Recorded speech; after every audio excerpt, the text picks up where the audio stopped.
एकदम शांत से, और सुनने का बहुत बड़ा मूल्य है।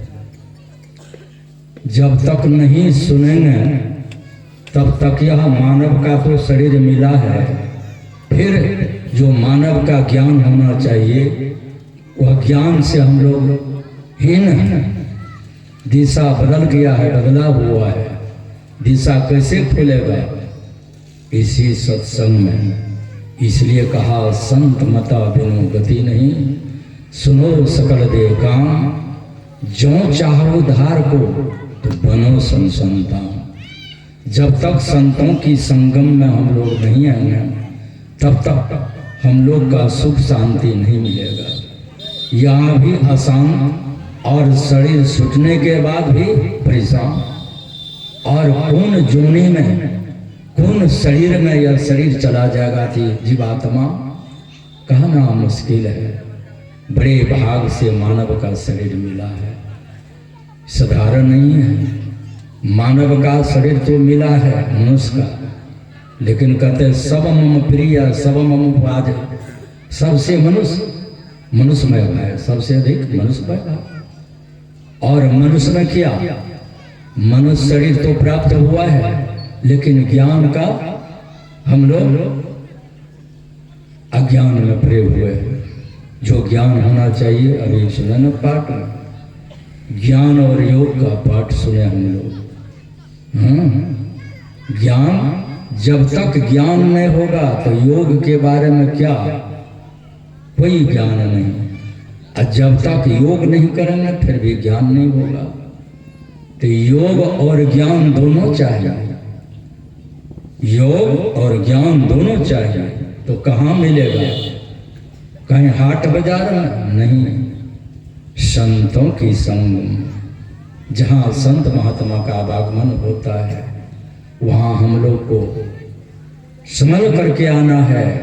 वहाँ कोई तरह का हल्ला गुल्ला नहीं, सुनने का बहुत बड़ा मूल्य है।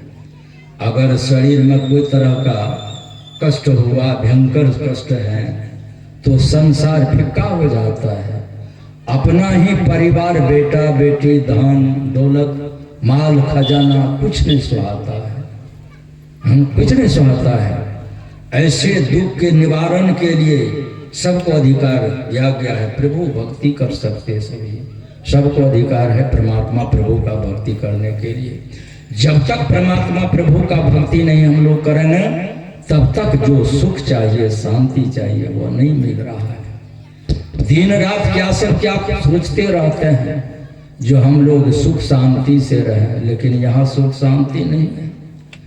यह सुख शांति नहीं है, सुख का भंडार है हम लोग को अंदर में। वह सुख की खोज नहीं करते हैं और संसार की खोज में पड़ करके और ऐसा सुख को प्राप्त करने के लिए चाहते हैं। दिन रात वही।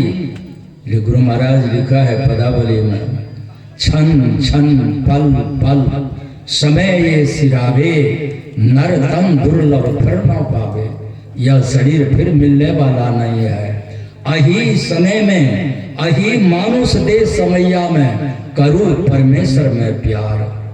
अगर परमात्मा में प्यार करेंगे तो सारा जन्म जन्मांतर का पाप को जार पका करके देगा तुमको तार। यही समय हम लोग को प्राप्त हुआ है।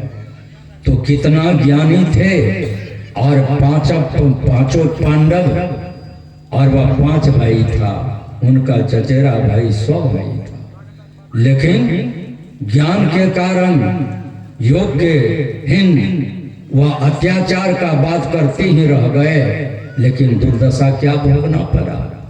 बैठक हुआ महाभारत की, जो सबको महारथी को पूछते हैं भगवान कृष्ण, ये काम करना है, ये महाभारत कितना दिन में इसको तय करना है? तो कोई कहते हैं 2 महीना लग जाएगा, कोई 3 महीना, कोई 6 महीना, कोई 1 महीना।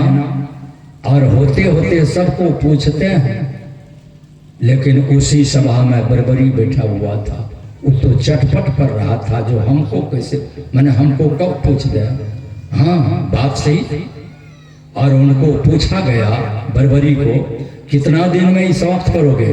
कल के हजूर आंख का जो पल गिरता है वह उनको देरी है, आंख का पल नहीं गिरने पर ही समाप्त कर देंगे।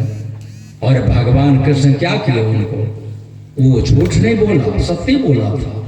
हाँ, सत्य बोला था वह बर्बरी, लेकिन भगवान कृष्ण उनका गर्दन को काट दिया, मस्तके को काट दिया, ये सही कर देगा। हाँ, रोने लगे, प्रभु हमको भी शौक था महाभारत देखने का, कल के इसको एक चोटी पर, पहाड़ की चोटी पर रख दो।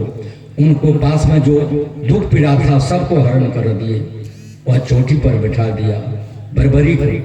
क्यों ऐसा किया? इसलिए ऐसे से ज्ञानी बन करके वह दुष्कर्म करता था, किसी का अवहेलना करता, मुंह देखा देखी बात करता था, सब महार्थी। तो क्या हुआ? कर्म प्रधान विश्व राखा, जो जब सजीव तब फल चाखा। जैसा वो कर्म किया, जानबूझ करे दिखाई ताको नरक लिखा भाई। सबको क्या हुआ? वैसे गुरु द्रोण और भीष्म पितामह साधारण नहीं था, बड़े बड़े महार्थी ज्ञानी सब, लेकिन सबको तड़पा करके मौत किया। वैसे नहीं, भाला बरसी तीर से तड़प करके मारा, और बहुत दिन लग गया, 18 दिन लग गया। हाँ, ऐसे मृत्यु का घर में गए तो हम लोग को भी संभल करके चलना है। जो आयन सो जाएंगे, राजा रंग फकीर, एक चले सिंहासन चढ़ी, एक बांधे जंजीर। जो परमात्मा की भजन करते हैं, मान प्रसाद से जाते हैं, और यहाँ भी सुख वहाँ भी सुख। जो नहीं करते हैं उनके हाथ में हथकड़ी लगते जाना पड़ता है। जिनका हाथ में हथकड़ी लग गया तो उनको मार पड़ता। सोच लीजिए मन में, ऐसे संसार है तो मैं तो नहीं भरूंगा। पूज बाबा पधारे हुए हैं, तो बोलिए प्रेम से श्री सदगुरु।